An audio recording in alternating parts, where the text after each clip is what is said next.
Welcome to 360 Tamil. இன்னைக்கு இந்த வீடியோல நம்ம எந்த படத்தோட எக்ஸ்பிளனேஷன் பத்தி பார்க்க போறோம்னா, மலையாள சினிமால இப்ப ரீசெண்டா வெளியே இருக்க அனோமி அப்படின்ற படத்தை பத்தி தான் பார்க்க போறோம். இது ஒரு சூப்பரான சஸ்பென்ஸ் த்ரில்லர் படம்னு சொல்லலாம். ஸ்டார்டிங்ல இருந்து எண்டிங் வரைக்கும் சூப்பரா கொண்டு போயிருப்பாங்க. ரகுமான், பாவனா முக்கியமான ரோல் பண்ணியிருப்பாங்க. நான் முதல்ல இந்த படத்தோட பிளாட்டை பத்தி சொல்றேன். தற்கொலை எண்ணத்துல சிலர் இருப்பாங்க பாத்தீங்களா, அவங்க திடீர்னு தற்கொலை பண்ணிக்கிறாங்க. இதுல என்ன யோசிக்கிறதுக்கு இருக்குன்னு உங்களுக்கு ஒரு கேள்வி வரலாம். ஆனா உண்மையில அவங்க தற்கொலை பண்ணிக்கல, யாரோ ஒருத்தர் கொலை பண்றாங்க.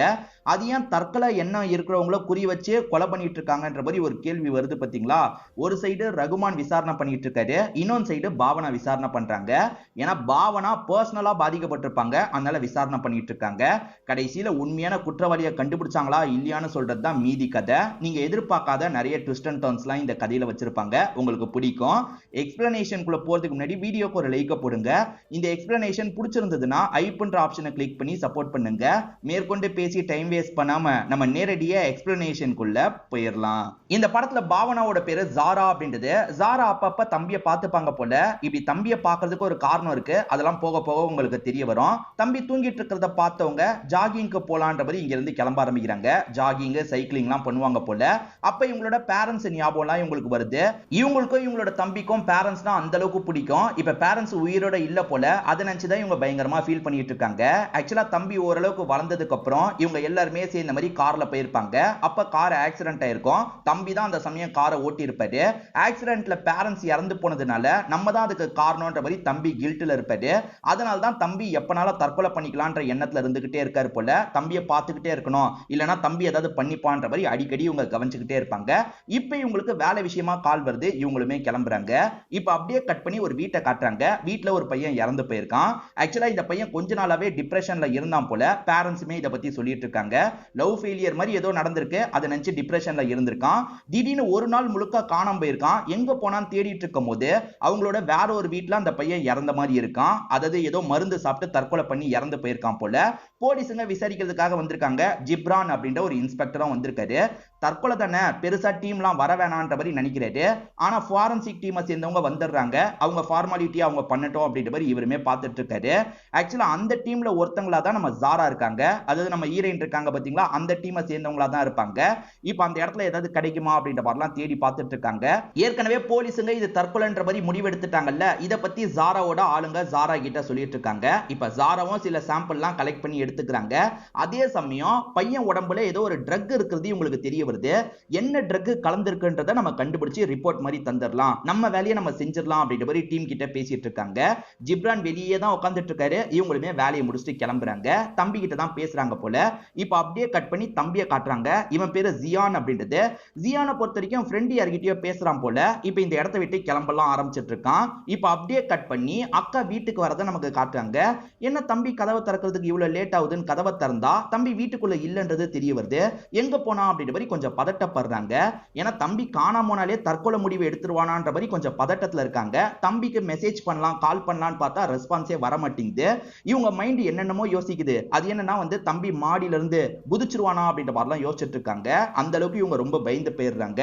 சரி வேகமா தம்பியை தேடலாம் அப்படின்ற மாதிரி இவங்க என்ன பண்றாங்கன்னா வீட்டை விட்டு வெளியே வந்துடுறாங்க. வாசல் கிட்ட செக்யூரிட்டி இருக்காருல்ல, அவர்கிட்ட விசாரிக்கும் போது தம்பி இந்த டைம் கிளம்பி போனா அப்படின்ற மாதிரி சொல்லிட்டாரு. போனவன் திரும்பி வந்தானான்னு கேட்கும் போது திரும்பி வந்த மாதிரி தெரியல, ஒருவேளை நான் கவனிக்கலையான்னு தெரியலன்ற மாதிரி சொல்லிட்டாரு. ஐயோ தம்பிக்கு என்னாச்சு, தம்பி எங்கேயாவது போய் தற்கொலை பண்ணிப்பானா அப்படின்ற மாதிரிலாம் பயந்துட்டு இருக்காங்க. இவங்களுக்கு ஒரு பாய் ஃப்ரெண்ட் இருப்பாரு, அவர் பேரு ஆல்பி அப்படின்றது.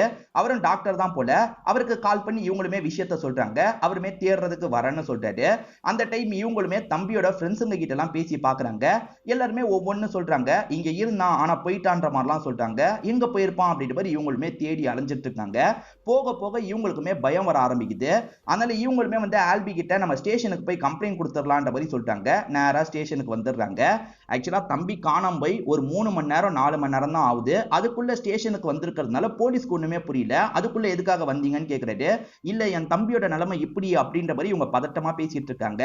நான் சொல்றேன்ற மாதிரி ஆல்பி இவங்களை வெளியே அனுப்பிடுறாரு. தம்பி எப்பவுமே தற்கொலை எண்ணத்திலேயே இருப்பான், அதனால தான் இவன் ரொம்ப பயந்துட்டு இருக்கா, தயவு செஞ்சு எப்படியாவது கண்டுபிடிச்சு தாங்கன்ற மாதிரி ஆல்பி இருக்கார்ல இன்ஸ்பெக்டர், இவருக்கு நிலைமையெல்லாம் புரிய வச்சிட்டு இருக்காரு. கவலைப்படாதீங்க, நான் பாத்துக்கிறேன்ற மாதிரி இன்ஸ்பெக்டருமே சொல்றாரு. இப்பதான் நமக்கு பாஸ்ட்ல நடந்த விஷயத்தை காட்டுறாங்க. ஆக்சுவலா பேரண்ட்ஸ் இறந்து போனதுக்கு நம்ம தான் காரணம்ன்ற மாதிரி ஒரு கில்ட்ல இருக்காரு. நீ என்ன வேணும்ட்டேவா பண்ண, தெரியாம தானே நடந்தது, இதுல ஓன் தப்பு எதுவுமே இல்லைன்ற மாதிரி டாக்டரும் இவருக்கு தெரப்பி எல்லாம் தந்துட்டு இருக்காரு. ஆக்சுவலா இந்த பையனுக்கு அடிக்கடி அம்மா கற்பனையில தெரியுறாங்க போல, என் அம்மா கூடயே போயிடலாமான்னு தோணுது அப்படின்ற மாதிரிலாம் இந்த பையன் சொல்லிட்டு இருக்கான். அந்த மாதிரிலாம் பேசக்கூடாது, உன் அம்மா நீ வாழ்றதை தான் விரும்புவாங்க, நீ வாழணும் அப்படின்ற மாதிரிலாம் டாக்டர் சொல்லிட்டாரு. கொஞ்சம் கொஞ்சமா இவனோட மனசை மாத்துறதுக்கு ட்ரை பண்ணிட்டு இருக்காரு. அப்பப்ப இவன் தெரப்பி மாதிரி எடுத்துக்கிறதுக்காக இந்த இடத்துக்கு வருவான் போல. இப்ப வெளியே வெயிட் பண்ணிட்டு இருக்க இவங்களையுமே டாக்டர் கூப்பிட்டு பேசுறாரு.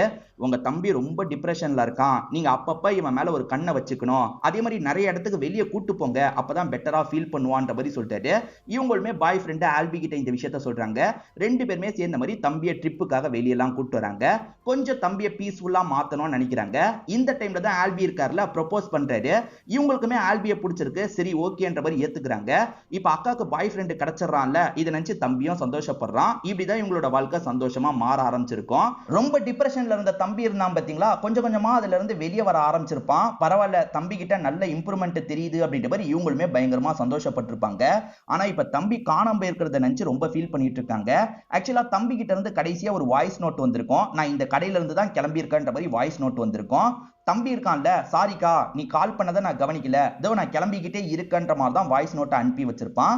சரி அந்த கடைக்கு போய் விசாரிச்சா என்ன, அங்கேயும் போய் விசாரிக்கலாம் அப்படின்ற மாதிரிலாம் இவங்க யோசிச்சுட்டு இருக்காங்க. ஆக்சுவலா உள்ள பாய் ஃப்ரெண்டு பேசிட்டு இருக்காரு. ஆனா இவங்க என்ன பண்றாங்கன்னா கார் எடுத்துட்டு கிளம்பிடுறாங்க. அப்ப ஆல்பியும் என்ன இவ பாட்டுக்கு கிளம்பிட்டா அப்படின்ற மாதிரி நில்லு நில்லுன்ற மாதிரி கூப்பிடுறாரு. ஆனா அதுக்குள்ள இவங்க கார் எடுத்துட்டு கிளம்பிடுறாங்க. இப்ப தம்பி காணோன்ற மாதிரி எல்லா பக்கமும் தேடிட்டு இருக்காங்கல்ல, ஏசிபி ஜிப்ரானுக்கும் இந்த தகவல்லாம் தெரிய வருது. அதாவது ஃபர்ஸ்ட் கேஸ்ல தற்கொலைன்ற மாதிரி கேஸை முடிச்சார்ல, அவருக்குமே இந்த விஷயம் தெரிய வருது. தம்பியை எல்லா பக்கமும் தேடுங்கன்ற மாதிரி ஆளுங்க கிட்ட சொல்லிட்டாரு. அப்படி தேடிட்டு இருக்கும்போது தம்பியோட பாடி ஒரு இடத்துல இவங்களுக்கு கிடைக்குது. அதாவது அந்த தம்பி இருக்கான் பாத்தீங்களா, ஒரு மரத்துல சாஞ்ச மாதிரி டெட் பாடியா இருக்கான். பக்கத்துல கொஞ்சம் சரக்கெல்லாம் அடிச்சு போட்டு வச்ச மாதிரிலாம் இருக்கு. ஒருவேளை நிறைய ட்ரக்கை குடிச்சு அது கூட விஷத்தையும் கலந்து குடிச்சிட்டான் போல அப்படின்ற மாதிரிலாம் யோசிச்சுட்டு இருக்காங்க. அந்த இடத்துல கிடைக்கிறதெல்லாம் இவங்க கலெக்ட் பண்ணிட்டு இருக்காங்க. அதே சமயம் வந்து அக்கா கிட்ட தகவலை பாஸ் பண்ணிடுறாங்க. அக்கா இருக்காங்கல்ல, தகவல் கேள்விப்பட்டு இந்த இடத்துக்கு வராங்க. தம்பியை இந்த நிலைமையில பாக்குறவங்க உடஞ்சு போயிடுறாங்க. ஆக்சுவலா தம்பியோட பாடியை இப்போ போஸ்ட்மார்ட்டத்துக்காக ஹாஸ்பிட்டலுக்கு கொண்டு போயிருப்பாங்க. இவங்க ஹாஸ்பிட்டல்ல தம்பி பாடியை பார்க்கறதுக்காக வராங்க. இப்ப பாடியை பிடிச்சி ஃபீல் பண்ணி அழுகுறாங்க. தம்பியை நம்மளால காப்பாற்ற முடியாம போயிருச்சுன்ற மாதிரிலாம் யோசிச்சுட்டு இருக்காங்க. இப்ப தம்பிக்கு செய்ய வேண்டிய எல்லா விஷயத்தையும் செஞ்சுட்டு இருக்காங்க. இதுவும் தற்கொலை அப்படின்ற மாதிரி தான் போலீஸுங்க ஏறக்குறைய கேஸ் எல்லாம் முடிக்கிற மாதிரி கொண்டு போயிட்டு இருக்காங்க. ஆனா தம்பி தற்கொலை பண்ணிருப்பானா, தற்கொலை எண்ணத்துல இருந்தான், ஆனா எல்லாமே மாறிட்டு இருந்ததே, இந்த நேரத்துல எப்படி தற்கொலை பண்ணிருப்பான்ற மாதிரி இவங்களுக்குள்ள நிறைய கேள்வி ஓடிட்டு இருக்கு. இவங்களுமே இவங்களோட சீனியர் கிட்ட டிஸ்கஸ் பண்றாங்க. அதாவது தம்பி தேறி வந்துட்டு இருந்தான், திடீர்னு எப்படி தற்கொலை பண்ணிப்பான், இதெல்லாம் தாண்டி கடைசியா அவன் அனுப்பின வாய்ஸ் நோட்ல என்ன நினைச்சு நீ தேவையில்லாம பயப்படாதக்கா, நான் ஃப்ரெண்டு கடைக்கு தான் வந்தேன், சீக்கிரமா வந்துருவன்ற மாதிரி அனுப்பியிருக்கான். அப்படி நல்ல விதமா பேசினவன் எப்படி திடீர்னு தற்கொலை பண்ணிப்பான், எனக்கு என்னமோ டவுட்டா இருக்கு அப்படின்ற மாதிரிலாம் சொல்லிட்டு இருக்காங்க. ஏன்னா கடைசி வாய்ஸ் நோட்டை அந்த கடையை விட்டு வெளியே வந்துகிட்டே கொடுத்திருப்பான். அப்ப நார்மலா தான் பேசியிருப்பான். அப்படி நார்மலா பேசினவன் எப்படி சாவான்ற மாதிரி உங்களுக்கு டவுட்லாம் வருது. இவங்க தம்பியோட உடம்புல ஒரு ட்ரக் கலக்கப்பட்டிருக்கிறது இவங்களுக்கு தெரிய வருது. ரிப்போர்ட் மூலியமா இவங்க தெரிஞ்சுக்கிறாங்க. இதே ட்ரக் கொஞ்ச நாளைக்கு முன்னாடி நம்ம கேள்விப்பட்டிருக்குமேன்ற மாதிரி யோசிக்கிறாங்க. அதாவது ஃபர்ஸ்ட் ஒரு கேஸை இவங்க ஹேண்டில் பண்ணாங்கல்ல, இறந்து போன நபரோட உடம்புல இந்த ட்ரக் தான் இருந்திருக்கும். அதே ட்ரக் தம்பி உடம்புக்குள்ளேயும் இருந்திருக்கு. ரெண்டு பேருமே வந்து தற்கொலை எண்ணத்துல இருந்திருக்காங்க. ஏதோ இடிக்குதே, அவன் இறந்து போன மாதிரி தான் என் தம்பியும் இறந்து போயிருக்கான், இது உண்மையிலேயே தற்கொலையா இல்ல கொலையான்ற மாதிரி இவங்க யோசிக்க ஆரம்பிக்கிறாங்க. ஃபர்ஸ்ட் கேஸ்ல என்ன நடந்ததுன்ற மாதிரி போலீஸ் கிட்ட பேசி பாக்குறாங்க.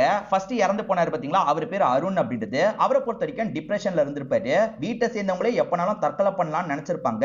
ஒரு நாள் மிஸ் ஆயிருப்பான், அதுக்கப்புறம் பாடியா கிடைச்சிருப்பான். ஏறக்குறைய தம்பியும் அதே மாதிரி தான் இறந்து போயிருக்கான். தம்பி டிப்ரெஷன்ல இருந்திருப்பான், ஒரு நாள் காணாம போயிருப்பான், பாடியா கிடைச்சிருப்பான். சோ ரெண்டு கேஸ்லயும் நிறைய சிமிலாரிட்டி இருக்கிறத இவங்க புரிஞ்சுக்கிறாங்க. ரெண்டு பேர் உடம்புலயும் ஒரே மாதிரி ட்ரக் கிடைக்குது. சோ ஏதோ தப்பா இருக்கு, இவங்க தற்கொலை பண்ணிக்கிட்டாங்களா இல்ல வேற யாராவது சாவடிச்சாங்களான்ற மாதிரி யோசிச்சுட்டு இருக்காங்க. கமிஷனர் சார் கிட்ட பேசணும்ன்ற மாதிரி இவங்க பர்மிஷன்லாம் வாங்கியிருப்பாங்க. இப்ப கமிஷனர் சாரை பாக்குறதுக்காக தான் இங்க இருந்து கிளம்பி போயிட்டு இருக்காங்க. இதே சமயம் கமிஷனர் கிட்ட ஏசிபி ஆன ஜிப்ரான் உட்காந்து பேசிட்டு இருக்காரு. இந்த ரெண்டு கேஸ் விஷயமா தான் பேசிட்டு இருக்காரு போல. அப்பன்னு பார்த்து இவங்க கமிஷனரை பாக்குறதுக்காக வராங்கல்ல, அதனால ஏசிபியும் கொஞ்சம் தள்ளி போயிடலான்ற மாதிரி எந்திரிச்சு தள்ளி போயிடுறாரு. இப்ப வந்தவங்க இருக்காங்கல்ல, கமிஷனர் சார் கிட்ட பேசுறதுக்காக எதிர உட்காந்து பேச ஆரம்பிக்கிறாங்க. பேசுறவங்க என்ன சொல்றாங்கன்னா, ரெண்டுமே பார்க்கும்போது தற்கொலை மாதிரி தான் தெரியுது, ஆனா இது தற்கொலை கிடையாது சார், திட்டமிட்ட கொலை, யாரோ பிளான் பண்ணி இப்படி பண்ணிருக்காங்க அப்படின்ற மாதிரிலாம் சொல்லிட்டு இருக்காங்க. இது எல்லாத்தையும் ஏசிபி ஜிப்ரானும் கேட்டது தானே இருக்காரு. இல்ல இது தற்கொலை தான் அப்படின்ற மாதிரி சொல்றாரு. ஆனா இவங்க கமிஷனரை பார்த்து தான் எல்லாத்தையும் சொல்லிட்டு இருக்காங்க. சார் கண்டிப்பா இது தற்கொலை கிடையாது, திட்டமிட்ட கொலை, அடுத்தும் இதே மாதிரி நடக்க வாய்ப்பு இருக்கு, ஏன்னா ஒரே பேட்டர்ன்ல 2 கொலை நடந்திருக்குல்ல, அடுத்தும் நடக்க வாய்ப்பு இருக்கு, அதையாவது இவரை தடுக்க சொல்லுங்க அப்படின்ற மாதிரிலாம் பேசிட்டு இந்த இடத்தை விட்டு கிளம்புறாங்க. என்ன ஜிப்ரான் இப்படி சொல்றான்ற மாதிரி கமிஷனர் கேக்குறாரு. சார் அவ தெரியாம சொல்லிட்டு இருக்கா சார், தற்கொலை தான் சார், தற்கொலையை தாண்டி எதுவும் இருக்க வாய்ப்பு இல்லைன்ற மாதிரி இவருமே சொல்லிட்டு இருக்காரு. ஆனா அடுத்த கொலையும் நடக்குது. அடுத்து கொல்லப்பட்டிருக்கிறது ஒரு லேடி, இவங்களோட பேரு தீபா அப்படின்றது. ஆக்சுவலா தீபாவும் டிப்ரெஷன் ப்ராப்ளத்துல இருந்திருக்காங்க. திடீர்னு ஒரு நாள் முழுக்க காணாம போயிருக்காங்க. அதுக்கப்புறம் வீட்டுல இருக்க அந்த பார்க்கிங் ஏரியால டெட் பாடியா கிடைச்சிருக்காங்க. இத பத்தி வீட்டுல இருக்கவங்க தான் சொல்றாங்க. என்ன அதே பேட்டர்ன்ல இந்த கொலையும் நடந்திருக்குன்னு யோசிக்கிறாரு. இப்ப இவருக்கே கொலையா இருக்குமான்ற மாதிரி டவுட் வருது. இப்ப மீடியாட்கள்லாம் கேள்வி மேல கேள்வி கேட்கறாங்க.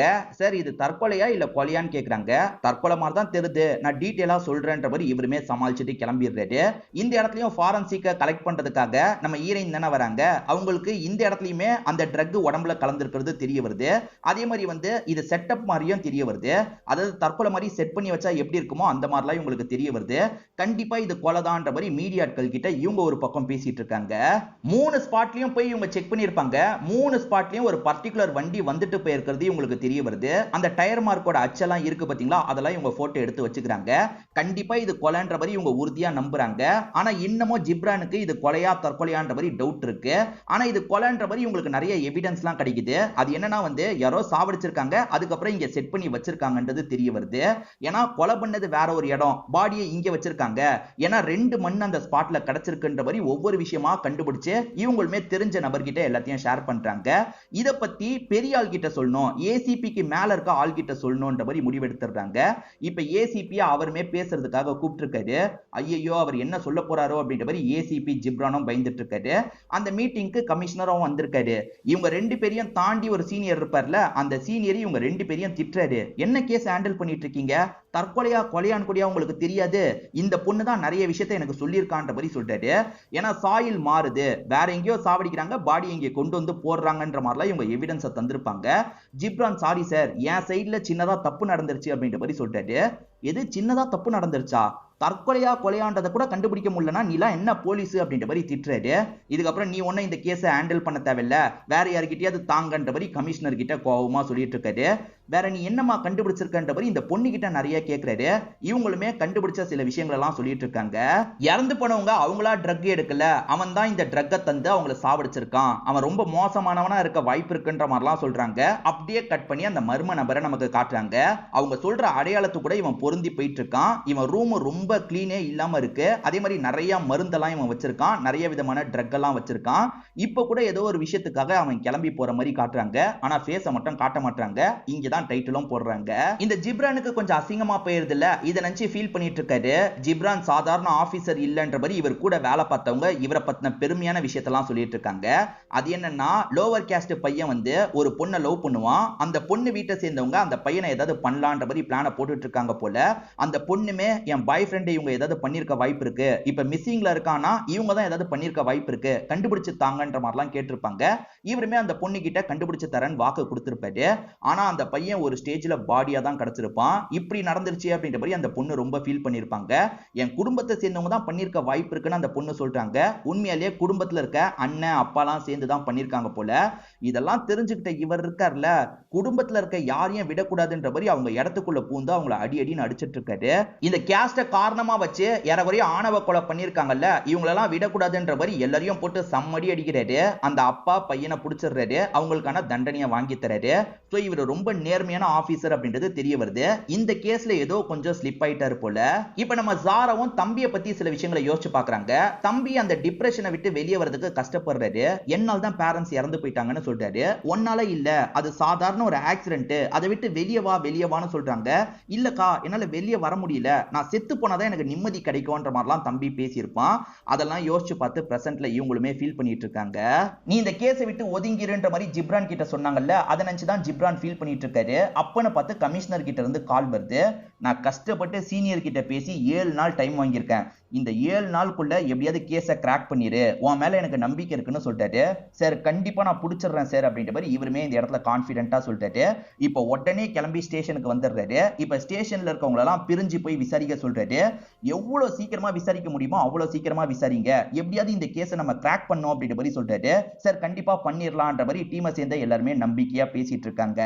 இந்த ஜிப்ரான் ஒரு பக்கம் விசாரிக்கிற மாதிரியே இதுக்கு பின்னாடி யார் இருக்கான்றதை நம்ம கண்டுபிடிக்கணும்ன்ற மாதிரி ஜாரா ஒரு பக்கம் விசாரணை பண்ணிட்டு இருக்காங்க. இப்ப ஜிப்ரான் ஒரு விஷயத்தை கண்டுபிடிக்கிறாரு. அந்த 3 ஸ்பாட்டுக்கும் ஒரு வண்டி வந்திருக்கு. அந்த வண்டியோட நம்பரையும் எடுத்துடுறாரு. அந்த நம்பர் மூலியமா அந்த வண்டியோட ஓனர் யாருன்றதை தெரிஞ்சுக்கணும் அப்படின்ற மாதிரி இவருமே அந்த இடத்துக்கு வந்துடுறாரு. அதாவது கொரியர் சர்வீஸ் எல்லாம் பண்ணுவாங்கல்ல, அதுக்கேத்த மாதிரி ஒரு வண்டியா தான் இருக்கும். அந்த வண்டியை ஓட்டுறவன் யாருன்னு விசாரிக்கலான்னு பார்த்தா இவன் ஓட்டுற வண்டி வேறையா இருக்கு, இவங்க வீடியோல பார்த்த வண்டி வேறையா இருக்கு. நம்பரை மட்டும் அந்த நம்பரை யூஸ் பண்றான் போல. அப்ப வேற எவனோ பண்ணிட்டு இருக்கான், இவங்களுக்கும் இதுக்கும் சம்பந்தம் இல்ல அப்படின்றது ஜிப்ரானுக்கு இந்த இடத்துல தெரிய வருது. இவங்க 3 பேருமே டிப்ரெஷன் ப்ராப்ளத்துல இருக்கிறது எப்படி அவனுக்கு தெரியும்? கண்டிப்பா ஹாஸ்பிட்டல்ல இருந்து தான் தகவல் லீக் ஆயிருக்கு. ஹாஸ்பிட்டல்ல முக்கியமான எல்லாரையும் வர வைங்கன்ற மாதிரி சொல்லியிருப்பாரு. இப்ப எல்லா ஹாஸ்பிட்டல்ல இருக்கவங்களும் இந்த இடத்துக்கு வந்துடுறாங்க. அதாவது 3 பேஷண்ட் சம்பந்தப்பட்டவங்க இந்த இடத்துக்கு வந்துடுறாங்க. சார் நீங்க தானே இவனுக்கு ட்ரீட்மெண்ட் தந்தீங்க, டேட்டா எப்படி வெளியே போயிருக்கு அப்படின்ற மாதிரி கேட்கும் போது அதெல்லாம் எனக்கு தெரியல சார், சேஃபா தான் இருக்கும், அட்டெண்டன்ஸ் கூட எடுத்திருக்க வாய்ப்பு இருக்குன்ற மாதிரி சொல்லிட்டாரு. சோ இந்த மாதிரி ஒவ்வொரு பேஷண்ட்டுக்கு தெரப்பி மாதிரி தந்தவங்களையும் லாக் பண்ணி விசாரிக்கிறாங்க. எப்படி அந்த இன்ஃபர்மேஷன் வெளியே போச்சுன்ற மாதிரிலாம் கேட்டுட்டு இருக்காங்க. எல்லாருமே தெரியலன்னு சொல்றாங்க. அந்த கில்லர் என்ன தெரியுமா பண்ணிருக்கான்? டிப்ரெஷன் ப்ராப்ளத்துல இருக்கவங்கள கரெக்டா கண்டுபிடிச்சிருக்கான். அவங்க சோகமா ரோட்ல நடந்து போயிட்டு இருக்கும் போது நைஸா இவன் வந்து வண்டியில அவங்கள கூட்டு போயிருக்கான். என்ன சொல்லி கூட்டு போனான்றது தெரியல, ஆனா சாமர்த்தியமா வண்டியில ஏத்தி கூட்டு போயிருக்கான்றது தெரிய வருது. அதுக்கப்புறம் அவங்க உடம்புல நிறைய ட்ரக் எல்லாம் செலுத்தி அவங்கள சாவடிக்கிறதும் தெரிய வருது. ஜாராவோட தம்பி கடைசியா வாய்ஸ் நோட் அனுப்பியிருந்தான் பாத்தீங்களா, அதுல வந்து வேற யாரோ தம்பியை கூப்பிட்ட மாதிரி ஒரு வாய்ஸ் கேக்குது. அந்த வாய்ஸ் லைட்டா தான் கேக்குது. நம்ம அதை நல்லா என்ஹான்ஸ் பண்ணி யாரோட வாய்ஸ்ன்றதை கண்டுபிடிக்கணும் அப்படின்ற மாதிரி சொல்லிட்டாங்க. சரி பாத்துக்கலாம் அப்படின்ற மாதிரி பாய் ஃப்ரெண்ட் ஆல்பியும் சொல்லிட்டு இருக்காரு. ஜிப்ரான் ஏற்கனவே எல்லார்கிட்டயும் டீசென்ட்டா விசாரிச்சார்ல, இப்ப 3 அட்டெண்டர்ஸ் மட்டும் வர வச்சிடுறாரு. இவங்களை போட்டு அடி அடின்னு அடிச்சிட்டு இருக்காரு. டாக்டர்ஸ் காசுப்பட்டு இப்படி பண்ணிருக்க வாய்ப்பு இல்ல, ஆனா நீங்க பண்ணிருக்க வாய்ப்பு இருக்கு, ஒழுங்கா ஒத்துக்கோங்கன்னு அடிக்கிறாரு. ஒரு ஸ்டேஜ்ல இவங்களுமே உண்மையை ஒத்துக்கிறாங்க. ஆக்சுவலா இவங்க 3 பேர்கிட்டயும் ஒரு நபர் பேசியிருக்கான். அவன் தான் இந்த மாதிரி இன்ஃபர்மேஷன் வேணும்னு கேட்டிருக்கான். நிறைய பேஷண்டோட இன்ஃபர்மேஷனை கேட்டிருப்பான், இவங்களுமே தந்திருப்பாங்க. சார் இவன் தான் சார் கேட்டான் அப்படின்ற மாதிரி அவனோட போட்டோவை காட்டுறாங்க. அது லைட்டா தான் தெரியுது. ஃபேஸ நல்லா கவனிச்சல, வரையறதுக்கு ஹெல்ப் பண்ணு அப்படின்ற மாதிரி இவங்களுமே அந்த 3 பேர் மூலியமா வரையறாங்க. இப்ப ஜாராவை பொறுத்த வரைக்கும் அந்த வாய்ஸை என்ஹான்ஸ் பண்றதுக்காக வந்திருக்காங்க. லைட்டா கேட்ட சவுண்ட இவருமே அதிகமா கேட்கிற மாதிரி பண்றாரு. சோ தம்பி அக்காக்கு வாய்ஸ் நோட் அனுப்பும் போது வேற யாரோ தம்பி கிட்ட பேசுறதுக்காக வராங்க. தம்பியும் பதில் சொல்லிட்டு இருக்கான். அந்த வாய்ஸை நான் எங்கேயோ கேட்டிருக்கேன்ற மாதிரி அக்கா சொல்றாங்க. எங்கன்றதை சீக்கிரமா கண்டுபிடிக்கணும்ன்ற மாதிரி சொல்றாங்க. ஏற்கனவே ஒரு மர்ம நபரை காமிச்சாங்கல்ல, அவன் ஃபேஸை இப்பதான் காட்டுறாங்க. இவன் பேரு பிரசாத் போல. இவனுக்கு ஒரு வீடு இருக்கு, அந்த வீடு குப்பையா இருக்கு. ஆனா இப்போதைக்கு இவன் என்ன பண்றானா ஒரு ஹாஸ்டல்ல தான் தங்கிட்டு இருக்கான். இப்போ ஒரு வயசான அப்பா அம்மா இருக்காங்கல்ல, ஸ்டேஷனுக்கு கம்ப்ளைண்ட் கொடுக்கிறதுக்காக வராங்க. இவங்களோட பையன் மிஸ் ஆயிருக்கான் போல. இவனுக்குமே டிப்ரெஷன் ப்ராப்ளம்லாம் இருந்திருக்கும் போல. ஐயையோ அடுத்த டார்கெட்டையும் தூக்கிட்டான் போல, எப்படியாவது இந்த பையனையாவது நம்ம காப்பாத்தணும் அப்படின்ற மாதிரி ஜிப்ரான் யோசிக்கிறாரு. இவங்க ஒரு நபரோட போட்டோ வரைஞ்சாங்கல்ல, அது பிரசாதோட போட்டோவா தான் இருக்கும். இப்ப பிரசாதோட வீட்டு அட்ரஸை கண்டுபிடிச்சு வீட்டுக்குள்ள வராங்க. வீடு குப்பை மாதிரி இருக்கு, ஆனா பிரசாத் இல்லன்றது தெரிய வருது. நம்ம வரது தெரிஞ்சு ஒருவேளை தப்பிச்சு போயிட்டானான்னு யோசிக்கிறாங்க. வீட்டை செக் பண்ணி பார்க்கலான்னு பாக்குறாங்க. பார்த்தா இவன் தான் டேட்டாவெல்லாம் வாங்கி இருக்கிறது தெரியுது. சோ நிறைய பேஷண்டோட டேட்டாவை வாங்கியிருக்கான். அதுல குறிப்பிட்ட ஆளுங்களை மட்டும் ஃபில்டர் பண்ணி சாவடிக்கிறது உங்களுக்கு தெரிய வருது. இந்த பிரசாத் எங்க இருந்தாலும் சரி சீக்கிரமா கண்டுபிடிக்கணும் அப்படின்ற மாதிரி இவர் சொல்றாரு. கடைசியா கடத்தப்பட்ட பையனோட பேரு பசில் அப்படின்றது. இந்த பசில் வந்து கடைசியா எங்க போனா சிசிடிவி ஃபுட்டேஜ் ஏதாவது எடுக்க முடியுமா பாருங்கன்ற மாதிரி சொல்றாரு. ஆளுங்க இதுக்கும் ட்ரை பண்ணிட்டு இருக்காங்க. அதே சமயம் பிரசாத் எங்கன்ற மாதிரியும் தேடிட்டு இருக்காங்க.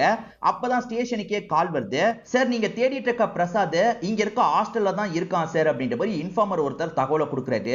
ஓஹோ அங்கதான் இருக்கானா, சீக்கிரமா அவனை அமுக்கிறதுக்கு போகணும்ன்ற மாதிரி டீமை கூட்டிட்டு இவரும் வேகமா கிளம்ப ஆரம்பிக்கிறாரு. இப்ப அந்த ஹாஸ்டல் இருக்கிற இடத்துக்கு வந்துடுறாரு. இந்த வாட்டி இவனை கோட்டை விட்டுறக்கூடாது அப்படின்ற மாதிரி இவங்களுக்குள்ள பேசிக்கிறாங்க. இந்த ஹாஸ்டல்ல நடத்துற நபர்கிட்ட கேட்டா அவர் ப்ராப்பரா பதிலே சொல்ல மாட்டாரு. கடுப்பான இவர் என்ன பண்றாருன்னா கண்ணாடியை உடைக்கிறாரு. எல்லா பசங்களும் என்னாச்சு ஏதாச்சுன்னு பாக்குறதுக்காக வராங்க. அந்த பிரசாதம் பாக்குறதுக்கு வர வாய்ப்பு இருக்குன்னு இவர் கவனிச்சிட்டு இருக்காரு. அவனுமே என்ன சவுண்டுன்னு பாக்குறதுக்காக வெளியே வரான். இப்ப போலீஸ பார்த்தோன்னே திருச்சி இங்க இருந்து ஓட பாக்குறான். எப்படியாவது பிடிக்கணும்ன்ற மாதிரி இவங்களுமே தடுக்கிறதுக்கு ட்ரை பண்றாங்க. அதே மீறி அந்த பிரசாத் இருக்கான் பாத்தீங்களா, ஒரு பைக் எடுத்துட்டு இங்க இருந்து கிளம்ப ஆரம்பிச்சிடுறான். அந்த சமயம் நம்ம ஹீரோ ஜிப்ரான் இருக்காரு பாத்தீங்களா, இவரும் ஒரு பைக் எடுத்துட்டு அவனை ஃபாலோ பண்ண ஆரம்பிக்கிறாரு. அவன் வளைஞ்சு வளைஞ்சு போயிட்டு இருக்கான். இவருமே பிடிக்கிறதுக்கு ட்ரை பண்ணிட்டு இருக்காரு. ஒரு ஸ்டேஜ்ல ஆட்டம் காமிச்சு தப்பிச்சிடுறான். அப்படி தப்பிச்சவன் ஒரு கேங்கு கிட்ட வந்துடுறான். போலீஸ் என்ன கண்டுபிடிச்சிட்டாங்க அப்படின்ற மாதிரி அந்த கேங்கு கிட்ட சொல்லிட்டு இருக்கான். இவன் கேங்கு கிட்ட பேசிட்டு இருக்கும் போது சட்டுன்னு இந்த இடத்துக்கும் இவர் வந்துடுறாரு. இவனை இங்க இருந்து போக விடக்கூடாதுன்ற மாதிரி இந்த பிரசாத் சொல்றான். அதனால எல்லாருமே சேர்ந்த மாதிரி ஜிப்ரான் அட்டாக் பண்றதுக்காக வராங்க. ஆனா ஜிப்ரான் பயங்கரமா சண்டை போடுறாரு. இப்ப அடிக்க வந்த எல்லாரையும் இவரை அடிச்சு போட்டுறாரு. அதே மாதிரி இவனையும் போட்டு அடி அடின்னு அடிச்சிட்டு இருக்காரு. ஒரு ஸ்டேஜ்ல இவனை பிடிச்சிடுறாரு. இப்ப இவனை வந்து டிபார்ட்மெண்ட்டுக்கு கூட்டு வந்துடுறாருல. இப்ப மயக்கத்துல இருக்க இவனை எழுப்பிடுறாரு. இந்த 3 பேர் கதையை நீ தானே முடிச்ச, எதுக்காகடா முடிச்ச, ஒழுங்கு மரியாதையா சொல்லுன்னு கேட்கும் போது, எது நான் கதையை முடிச்சனா, நான்லாம் கதையை முடிக்கலன்ற மாதிரி சொல்றான். பொய் சொல்லாத, நீ தான் கதையை முடிச்சிருக்கன்ற மாதிரி கேட்கிறாரு. சார் நான் உண்மையை சொல்லிடுறேன், ஆக்சுவலா நான் ட்ரக் எல்லாம் வித்துட்டு இருக்கேன், அதுக்காக என்ன பிடிக்க வந்தீங்கன்னு தான் பயந்து ஓடுனேன், மற்றபடி நான்லாம் எதுவுமே பண்ணலன்னு சொல்றான். ஏண்டா நீ தான் இவங்க 3 பேரோட டேட்டாவை வாங்கியிருக்க, இன்னும் நிறைய பேஷண்டோட டேட்டாவை வாங்கியிருக்க, எதுக்காக வாங்கின அப்படின்னு கேட்கும் போது, சார் ஒருத்தன் என்கிட்ட டேட்டாவை கேட்டான், நான் அவனுக்காக தான் டேட்டாவெல்லாம் வாங்கினேன்ற மாதிரி இவன் சொல்றான். இவன் ஒரு ட்ரக் பிசினஸ் பண்றான் போல. அந்த ட்ரக்கை ஒரு நபர் கேட்டு வாங்கியிருப்பாரு. அவர் போக போக எனக்கு டேட்டாவும் எடுத்து கொடுன்னு கேட்டிருப்பாரு. சரி உன்கிட்ட டேட்டாவெல்லாம் எடுத்து கொடுக்க சொன்னான்ல, அவன் யாருன்ற மாதிரி கேட்கிறாரு. சார் அவன் யாரு என்னெல்லாம் எனக்கு தெரியாது சார், நான் வந்து அதை தரலான்னு நினைக்கும் போது இங்க இருக்க கபோர்ட்ல வச்சிரு நான் எடுத்துக்கிறேன்னு சொன்னான். அதே மாதிரி நானுமே அந்த கபோர்ட்ல வச்சுட்டு வந்துட்டேன். கொஞ்ச நேரத்துல எனக்கு காசை கரெக்டா போட்டு விட்டுட்டான். தொடர்ச்சியா இந்த மாதிரி நிறைய காசெல்லாம் அவன் தந்துகிட்டே இருந்தான். அவன் சொன்ன வேலையெல்லாம் நான் பண்ணிக்கிட்டே இருந்தேன். மற்றபடி அவன் யாருன்றது கூட எனக்கு தெரியாதுன்ற மாதிரிலாம் இந்த பிரசாத் சொல்லிட்டு இருக்கான். இந்த பிரசாத் சொல்றதை ஜிப்ரான் நம்ப மாட்டாரு. சார் நான் உண்மையை தான் சொல்றேன் சார், அவன் டேட்டாவெல்லாம் வாங்கி தர சொல்லுவான், நான் அதுக்காக தான் அங்க இருக்க அட்டெண்டருங்களை கரெக்ட் பண்ணி டேட்டாவெல்லாம் வாங்குவேன். ஆக்சுவலா அந்த அட்டெண்டரை நான் வந்து எனக்கு வேண்டிய ட்ரக் எல்லாம் வாங்குறதுக்கு யூஸ் பண்ணிப்பேன். அதனால தான் அவங்க கிட்ட இருந்து டேட்டாவை வாங்கினேன். மற்றபடி எனக்காக அந்த டேட்டாவை வாங்கல, வேற ஒருத்தனுக்காக தான் வாங்கினேன்ற மாதிரி சொல்றான். சரி இவன் கபோர்ட்ல வச்சு எடுத்துக்க சொன்னான் பாத்தீங்களா, அந்த கபோர்டு கிட்ட இருக்க சிசிடிவியை செக் பண்ணா இவன் சொன்னது உண்மையா பொய்யான்றது தெரிஞ்சிரும்ன்ற மாதிரி ஜிப்ரான் யோசிக்கிறாரு. அதை உடனே எடுத்து செக் பண்ணுங்கன்ற மாதிரி ஆளுங்க கிட்ட சொல்லிடுறாரு. இப்ப ஆளுங்க என்ன பண்றாங்கன்னா வேகமா அங்க இருக்க கபோர்ட்ல இருக்க சிசிடிவி ஃபுட்டேஜை எடுத்து செக் பண்றாங்க. அப்படி செக் பண்ணும்போது ஒரு உண்மை தெரிய வருது. இவன் ஃபர்ஸ்ட் போறான், வேற ஒரு மர்ம நபர் வந்து அவன் வச்சதை எடுக்கிறாரு. சோ ஒரு மர்ம நபர் வரது உறுதியாயிருது. பிரசாத் இதை பண்ணல, வேற யாரோ பண்றாங்க போல அப்படின்ற மாதிரி யோசிக்கிறாங்க. இப்ப அந்த மர்ம நபர் யாருன்றதை கண்டுபிடிக்கணும்ல, சீக்கிரமா எப்படியாவது நம்ம கண்டுபிடிக்கணும் அப்படின்ற மாதிரி டீம் கிட்ட ஜிப்ரான் பேசிட்டு இருக்காரு. இன்னொன்னு பக்கம் நம்ம ஹீரோயின் ஜாரா இருக்காங்கல்ல, பாய் ஃப்ரெண்டான ஆல்பியை பாக்குறதுக்காக வந்துட்டு இருக்காங்க. அங்க பார்த்தா ஒரே கூட்டமா இருக்கு. என்ன கூட்டமா இருக்குன்னு உள்ள வராங்க. பார்த்தா ஆல்பி அந்த இடத்துல கொலை செய்யப்பட்டிருக்காரு. இதை பார்த்தோன்னே இவங்களுமே உடஞ்சு போயிடுறாங்க. ஆல்பி ஆல்பி அப்படின்ற மாதிரிலாம் ஃபீல் பண்ணிட்டு இருக்காங்க. இதுக்கு முன்னாடி 3மே தற்கொலை மாதிரி செட் பண்ண மாதிரி இருக்கும். ஆனா இது மட்டும் எப்படி கொலை மாதிரியே இருக்கு, ஒருவேளை அந்த 3 கொலைக்கும் இந்த கொலைக்கும் சம்பந்தம் இல்ல போல அப்படின்ற மாதிரி இந்த இடத்துல ஜிப்ரான்மே யோசிச்சுட்டு இருக்காரு. இன்னொன்னு பக்கம் நம்ம ஹீரோயின் இருக்காங்கல்ல, இந்த கேஸ் சார்ந்து விசாரணை பண்ணிட்டு இருக்காங்க. அதுல இவங்களுக்கு ஒரு தகவல் தெரிய வருது. அது என்னன்னா 10 வருஷத்துக்கு முன்னாடியே இதே மாதிரி ஒரு சம்பவம் நடந்திருக்கு. மீரான்ற காலேஜ் படிக்கிற பொண்ணு இருக்கா பாத்தீங்களா, திடீர்னு இறந்து போயிருப்பா, தற்கொலை பண்ணிக்கிட்டான்ற மாதிரி அந்த கேஸை முடிச்சிருப்பாங்க. ஆனா அதுவும் கொலையா இருக்க வாய்ப்பு இருக்குன்ற மாதிரி இப்பதான் இவங்களுக்கு தோணுது. 10 வருஷத்துக்கு முன்னாடியே நடந்திருக்குன்னா அதை பத்தி தெரிஞ்சுக்கணும்னு யோசிக்கிறாங்க. அந்த மீராவோட நினைவு நாளா இருக்கும். இவங்க என்ன பண்றாங்கன்னா அந்த மீராவோட வீட்டுக்கே வந்துடுறாங்க. இப்ப மீராவோட அப்பா கிட்ட பேச ஆரம்பிக்கிறாங்க. இப்ப நடக்கிற கொலைக்கும் உங்க பொண்ணோட கொலைக்கும் சம்பந்தம் இருக்கிறதா நினைக்கிறேன், உங்க பொண்ணு ரூமை செக் பண்ணிக்கலாமான்னு கேட்கும் போது அப்பாவும் செக் பண்ணிக்கோமான்ற மாதிரி சொல்லிட்டாரு. இவங்க நிறைய விஷயங்களை எடுத்து பாக்குறாங்க. அந்த பொண்ணு ஏதோ ரிசர்ச் எல்லாம் பண்ணிருக்கிறது தெரிய வருது. இதெல்லாம் இங்க படிக்க முடியாது, வீட்டுக்கு எடுத்துட்டு போய் படிக்கணும்ன்ற மாதிரி யோசிக்கிறாங்க. நான் இந்த திங்ஸ் எல்லாம் கொஞ்ச நாள் மட்டும் என் வீட்டுக்கு எடுத்துட்டு போய்க்கிறேன்ற மாதிரி இந்த அப்பா கிட்ட பர்மிஷன் வாங்கிடுறாங்க. அப்பாவுமே சாதாரண தற்கொலைன்ற மாதிரி இந்த கேஸை விட்டுருப்பாரு. நீங்க அவ்வளவு சாதாரணமா விட்டுருக்க கூடாது, ஏதாவது சின்ன டவுட் வந்திருந்தா கூட நீங்க வந்து மேற்கொண்டு கேஸை விசாரிக்க சொல்லியிருக்கணும் அங்கிள் அப்படின்ற மாதிரிலாம் சொல்றாங்க. இவங்களுக்கு தேவையானதெல்லாம் எடுத்துட்டு இங்க இருந்து கிளம்புறாங்க. இந்த ஜிப்ரான் ஒரு பக்கம் பயங்கரமா விசாரணை பண்ணிட்டு இருக்காரு. இவர் யாரை பிடிச்சாலும் சரி, இவங்க எல்லாருமே அந்த மர்ம நபருக்கு வேலை பார்க்கறவங்களா இருக்காங்க. அந்த மர்ம நபர் ஃபேஸை பார்க்கலன்ற மாதிரிலாம் சொல்லிட்டு இருக்காங்க. அவன் ரொம்ப கவனமா அவன் அடையாளத்தை மறைச்சு வச்சே இந்த விஷயத்தெல்லாம் பண்ணிருக்கான்றது ஜிப்ரானுக்கு தெரியுது. இப்ப ஜிப்ரானும் ஒய்ஃபு கூட சேர்ந்த மாதிரி டிஸ்கஸ் எல்லாம் பண்றாரு. அவன் எப்படி இதை பண்றான்ற மாதிரி யோசிக்கிறாரு. மூணு பேரோட பாடி கிடைச்சது பாத்தீங்களா, அந்த பாடி எங்கெல்லாம் கிடைச்சதுன்றத மார்க் பண்றாரு, என்னென்ன டைம்லலாம் கிடைச்சதுன்றத மார்க் பண்றாரு. இது மூலியமா ஏதோ கண்டுபிடிக்கிறதுக்கு ட்ரை பண்றாரு. இறந்து போன மீராவை பொறுத்த வரைக்கும் மெடிக்கல் ஸ்டூடெண்ட் போல 10 வருஷத்துக்கு முன்னாடி இறந்து போயிருக்காங்க. 10 வருஷத்துக்கு முன்னாடியே மரணத்துக்கு அப்புறம் எப்படி இருக்கும்ன்றத கண்டுபிடிக்கிறதுக்காக நிறைய வேலைகள்லாம் அவங்க பார்த்திருக்கிறது தெரிய வருது. அவங்க மட்டும் தனியா பார்க்கல, அவங்களோட ஃப்ரெண்ட்ஸுங்க கூட சேர்ந்து தான் பார்த்திருக்காங்க. இந்த பொண்ணை பத்தி டீடைலா தெரிஞ்சுக்கணும்ன்றதுக்காக நம்ம ஹீரோயின் என்ன பண்றாங்கன்னா, அந்த பொண்ணோட ப்ரொஃபஸரை பார்க்கிறதுக்காக வந்துடுறாங்க. மீராவை பத்தி டீடைலா சொல்லுங்கன்னு கேட்கும்போது, எப்பவுமே ஏதாவது கண்டுபிடிக்கணும் துடிப்பா இருப்பா, இந்த ப்ராஜெக்ட் அவ தான் கொண்டு வந்தா, இதை நான் ட்ரை பண்ணி பார்க்க போறேன்ற மாதிரிலாம் என்கிட்ட சொன்னா, மரணத்துக்கு அப்புறம் எப்படி இருக்கும்ன்றத தெரிஞ்சுக்கணும்ன்றதுல அவ்வளவு ஆர்வமா இருந்தா அப்படின்ற மாதிரிலாம் சொல்றாரு. மீரா கூட வெள்ளக்கார பையன் மாதிரி ஒருத்தன் சப்போர்ட்டிவா இருந்திருக்கான். அந்த வெள்ளக்கார பையனை பொறுத்த வரைக்கும் கனடாவை சேர்ந்தவன் அப்படின்ற மாதிரி இந்த டாக்டர் சொல்றாரு. அவனோட பேரு ராகுல் அப்படின்ற மாதிரி சொல்றாரு. ஒருவேளை இந்த ராகுல் தான் இதுக்கு பின்னாடி இருக்கானா அப்படின்ற மாதிரி லைட்டா இவங்களுக்கு டவுட் வருது. இவங்களுமே நன்றி அப்படின்ற மாதிரி இந்த இடத்தை விட்டு கிளம்ப ஆரம்பிக்கிறாங்க. இன்னொன்று பக்கம் ஜிப்ரான் எதையோ கிராக் பண்றாரு பாத்தீங்களா, இந்த 3 ஸ்பாட்டுக்கும் இங்க இருந்து தான் வர முடியும், அப்ப நம்ம தேடுற நபர் இந்த பகுதியில தான் இருக்கணும்ன்ற மாதிரி யோசிக்கிறாரு. 10 வருஷத்துக்கு முன்னாடி இறந்து போன மீராக்கு ராகுல்னு ஒரு ஃப்ரெண்ட் இருக்கிறது தெரிய வருது இல்ல, இந்த ஃப்ரெண்ட் இப்ப எங்க இருக்கான்றதை தெரிஞ்சுக்கணும் அப்படின்ற மாதிரி இவங்களும் யோசிக்க ஆரம்பிக்கிறாங்க. இன்னொன்று பக்கம் நம்ம ஹீரோவும் அவன் எங்க இருக்கான்றதை தெரிஞ்சுக்கிறாரு போல. அந்த இடத்துக்கு டீமை போக சொல்லிட்டு இவரும் பின்னாடியே போயிட்டு இருக்காரு. ஏறக்குறைய 2 பேருமே ஒருத்தரை தேடி தான் போற மாதிரி நமக்கு காட்டுறாங்க. இப்ப அந்த பர்டிகுலர் பிளேஸ்க்கு ஹீரோ ரீச் ஆகிறதுக்கு முன்னாடியே ஹீரோவோட ஆளுங்க ரீச் ஆயிடுவாங்க. அந்த இடத்துல டயர் மார்க் இருக்கா பாருங்கன்னு கேட்கும்போது இருக்குன்ற மாதிரி ஆளுங்க சொல்றாங்க. ஜெனரலா என்கொயரி பண்ற மாதிரி பண்ணுங்கன்ற மாதிரி ஹீரோ சொல்றாரு. இவங்க 3 பேருமே கதவை தட்டும் போது ராகுல் அப்படின்ற அந்த நபர் தான் கதவை திறக்கிறாரு. அவர் என்ன விஷயம்னு கேட்கும் போது இவங்களுமே சமாளிக்கிற மாதிரி பேசிட்டு இருக்காங்க. கொஞ்ச நேரம் சமாளிங்க, நான் வந்துடுறேன்னு ஹீரோ சொல்றாரு. இவங்க சமாளிச்சுட்டு இருக்கும் போதே இவங்க போலீஸ்ன்றதை அவன் கண்டுபிடிச்சிடறான். அதனால அவன் என்ன பண்றான்னா, சட்டுன்னு இவங்க 3 பேரையும் அட்டாக் பண்றான். அதே மாதிரி வேகமா உள்ள போய் இவன் சம்பந்தப்பட்ட எவிடன்ஸ் எல்லாம் டெஸ்ட்ராய் பண்ணலாம்னு முடிவு பண்றான். ஆனா அதுக்குள்ள ஹீரோ இந்த இடத்துக்கு வந்துடுறாரு. இப்ப ஹீரோ கூட கொஞ்சம் டீம் ஆட்களும் வந்திருக்காங்க. இப்ப ஹீரோ வேகமா அவனை போய் அமுக்கணும்ன்ற மாதிரி உள்ள வந்துடுறாரு. அங்க லேபுக்கான செட்டப்லாம் இருக்கிறது தெரிய வருது. இப்ப அவன் இருக்கான் பாத்தீங்களா, திடீர்னு கன்னோட வந்து ஷூட் பண்ணிட்டு இங்க இருந்து தப்பிக்கிறதுக்கு ட்ரை பண்றான். அப்படி தப்பிச்சு போயிட்டு இருக்கும் போது சட்டுன்னு ஒரு கார் வந்து இடிக்குது. நம்ம ஹீரோயின் தான் இந்த இடத்துக்கு வந்து அவனை இடிச்சிருப்பாங்க. அவன் இப்ப கீழே காயப்பட்ட மாதிரி இருக்கும் போது ஜிப்ரான் வந்து அவன் கூட சண்டை போடுறாரு. அவனுமே ஈக்குவலா சண்டை போடுறான். ஆனா ஜிப்ரான் இருக்காரு பாத்தீங்களா, ஒரு ஸ்டேஜ்ல லாக் பண்ணி புடிச்சிடுறாரு. எப்படியோ புடிச்சாச்சு அப்படின்ற மாதிரி ஹீரோயினும் சந்தோஷப்படுறாங்க. இப்பதான் இந்த ராகுலோட இடத்தை ஃப்ரீயா செக் பண்றாங்க. அப்படி செக் பண்ணும் போது இவன் இந்த இடத்தை வச்சு ஒரு ப்ராஜெக்ட் பண்ணிருக்கிறது தெரிய வருது. இந்த ப்ராஜெக்ட் சார்ந்த நிறைய விஷயங்கள் கிடைக்குது பாத்தீங்களா, அது எல்லாத்தையும் இவங்களுமே கலெக்ட் பண்ணிடுறாங்க. இப்ப ராகுல உட்கார வச்சு பேச ஆரம்பிக்கிறாங்க. நீ தானே இந்த விஷயத்தெல்லாம் பண்ண, அந்த 3 பேரோட சாவுக்கு நீ தான் காரணம்ன்றது தெரிஞ்சிருச்சு, எதுக்காகடா பண்ணன்னு கேட்கும் போது, அதுவும் உங்களுக்கு தெரிஞ்சிருக்கணுமே, என்ன பொறுத்த வரைக்கும் இறப்புக்கு அப்புறம் எப்படி இருக்குன்றதை தெரிஞ்சுக்கணும்னு நினைச்சேன், அதுக்கு தான் இவங்க 3 பேரை யூஸ் பண்ணன்ற மாதிரிலாம் சொல்லிட்டு இருக்கான். தற்கொலை எண்ணத்துல இருக்கவங்க இறந்து போனா யாருக்கும் டவுட் வராது இல்ல, அதனால தான் இவங்க 3 பேரை யூஸ் பண்ணேன்னு சொல்றான். நான் மட்டும் இந்த விஷயத்த பண்ணல, எனக்கு ஒரு பார்ட்னரும் இருக்கான்ற மாதிரி சொல்றான். பார்ட்னரா, அது யாருன்னு ஜிப்ரான் கேட்கும்போது இவனுமே ஒரு பிளாஷ்பேக்கை சொல்ல ஆரம்பிக்கிறான். மீரா இவன் மட்டும் டீம் கிடையாது, இவங்க டீம்ல 3ஆவதா ஒரு நபர் இருக்காரு. அது யார் தெரியுமா, ஆக்சுவலா இவங்களோட பாய் ஃப்ரெண்டான ஆல்பியா தான் இருப்பாரு. அதாவது நம்ம ஹீரோயினோட பாய் ஃப்ரெண்டான ஆல்பியா இருப்பாரு. இதை கேட்டுட்டு இருக்க ஹீரோயின் இருக்காங்கல்ல, நான் நம்ப மாட்டேன், இவன் பொய் சொல்றான்ற மாதிரிலாம் சொல்லிட்டு இருக்காங்க. ஆனா இந்த ராகுலை பொறுத்த வரைக்கும் நான் சொல்றது உண்மைன்ற மாதிரி மேற்கொண்டு நடந்த விஷயத்த சொல்றான். ஒவ்வொரு வாட்டியும் ஆல்பி இருக்கார்ல, சரியான சமயம் பார்த்து காணாம போயிருப்பாரு. சோ காணாம போனது எதுக்கு, எனக்கு சப்போர்ட் பண்றதுக்காக தான் அப்படின்ற மாதிரி இவன் சொல்லிட்டு இருக்கான். மீரா எப்படி அதை கண்டுபிடிக்கணும்னு நினைச்சாங்களோ அதே மாதிரி தான் இவங்க 2 பேருமே யோசிப்பாங்க. அதாவது இறப்புக்கு அப்புறம் மனுஷன் என்ன ஃபீல் பண்ணுவான், அதை நம்ம கண்டுபிடிக்கணும் அப்படின்ற மாதிரிலாம் இவங்களுக்குள்ள ஒரு ஆசை இருக்கும். இது சார்ந்து இவங்க நிறைய டிஸ்கஷன்லாம் பண்ணிட்டு இருக்காங்க. சாவர தருவாய்க்கு போயிட்டு வந்தவங்க இருப்பாங்கல்ல, அவங்க கிட்ட கேட்டுலாம் பாக்குறாங்க. நாங்க மரண வாசலுக்கு போயிட்டு வந்த மாதிரி இருந்தது அப்படின்ற மாதிரிலாம் அவங்க சொல்லியிருப்பாங்க. மீரா நான் இதை எக்ஸ்பீரியன்ஸ் பண்ணணும்னு நினைக்கிறேன்ற மாதிரி ஃப்ரெண்ட்ஸுங்க கிட்ட சொல்லும் போது எப்படி அதை பண்றதுன்னு யோசிக்கிறாங்க. ஒரு விதமான ட்ரக் அதிகமா கொடுத்தா அது நடக்கும்ன்ற மாதிரி இவங்களுக்கு தோணுது. அதை இவங்க ட்ரை பண்ணும் போது மீரா வந்து திரும்பி வராம இறந்து போயிடுறாங்க.